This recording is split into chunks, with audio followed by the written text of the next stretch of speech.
Relativity का सिद्धांत, जिसे एल्बर्ट आइंस्टीन ने प्रस्तुत किया, विश्व के लिए एक महत्वपूर्ण भौतिक नियम है। यह नियम स्पेशल रिलेटिविटी और जनरल रिलेटिविटी के रूप में दो भागों में विभाजित है। इस सिद्धांत का मूल अवश्य था।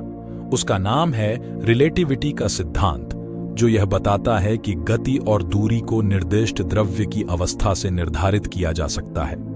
रिलेटिविटी का सिद्धांत विश्व के लिए बहुत महत्वपूर्ण है क्योंकि यह गति, मापन और समय के संबंधों को समझने में मदद करता है।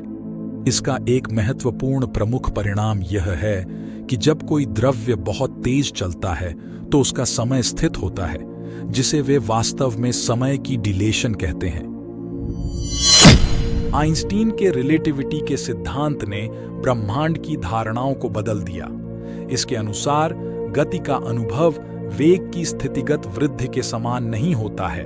समय और गति का एक तंत्र बदलने लगा है, जिससे यह स्पष्ट होता है कि गति और समय का प्रकार वस्तु की गति और स्थान के साथ जुड़ा होता है। यह सिद्धांत उस समय की भूमिका निभाता है जब आइंस्टीन ने एक सामान्य मानव की तरह रेलगाड़ी की यात्रा को देखा और समझा कि समय और गति के एक नए संबंध का परिणाम है। इस सिद्धांत ने भौतिकी और गणितीय विज्ञान में एक बड़ा तबादला ला दिया और आधुनिक विज्ञान के विकास में महत्वपूर्ण योगदान किया। रिलेटिविटी के प्रमुख दो रूप हैं, टाइम ऑफ रिलेटिविटी और space of relativity. Time of relativity तत्व के अनुसार जब कोई वस्तु अधिक गति में होती है तो उसका समय धीरे हो जाता है। यह विचार अविश्वसनीय लगता है, लेकिन इसे इटली में जीरार्ड पंडित द्वारा 1905 में की गई एक प्रसिद्ध उड़ान परीक्षण के द्वारा साबित किया गया था। साथ ही स्पेस का रिलेटिविटी कहता है कि वस्तु की गति उसके स्थान के आसपास की वस्तुओं के साथ संबंधित होती है। यहाँ गुरुत्वाकर्षण का भी विशेष ध्यान दिया जाता है। जनरल रिलेटिविटी रिलेटिविटी के सिद्धांत का एक और व्याख्यान है, जो भूग्रहीय आकर्षण और समय की बहुमात्रिकता के बारे में विस्तृत जानकारी प्रदान करता है। इस सिद्धांत के अनुसार भूग्रहीय आकर्षण का कारण नहीं है कि द्रव्य अपनी गति बदलता है, बल्कि यह आकर्षण की संधि के कारण है, जिससे काल अंतर परिणामित होता है। इस सिद्धांत के अनुसार भूग्रहीय आकर्षण का प्रभाव समय और आकार पर होता है, जिससे वे बदल जाते हैं।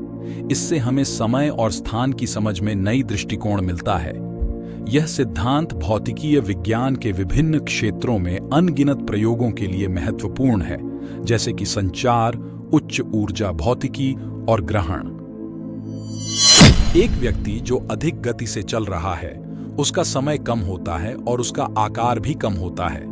यह है आयाम संबंधित चलन का सिद्धांत।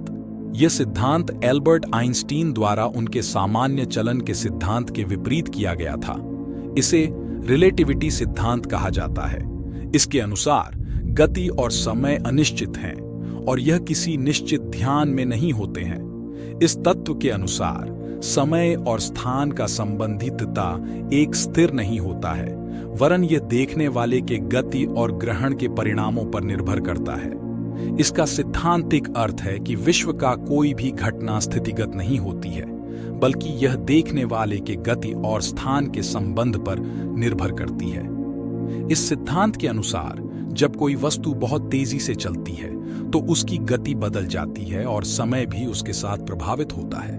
इसलिए इस सिद्धांत के अनुसार समय और स्थान का अद्वितीयता एक स्थिति नहीं है, और यह परिणाम विचारकों को नए और पहले से अधिक गहराई से दुनिया की समझ में मदद करता है।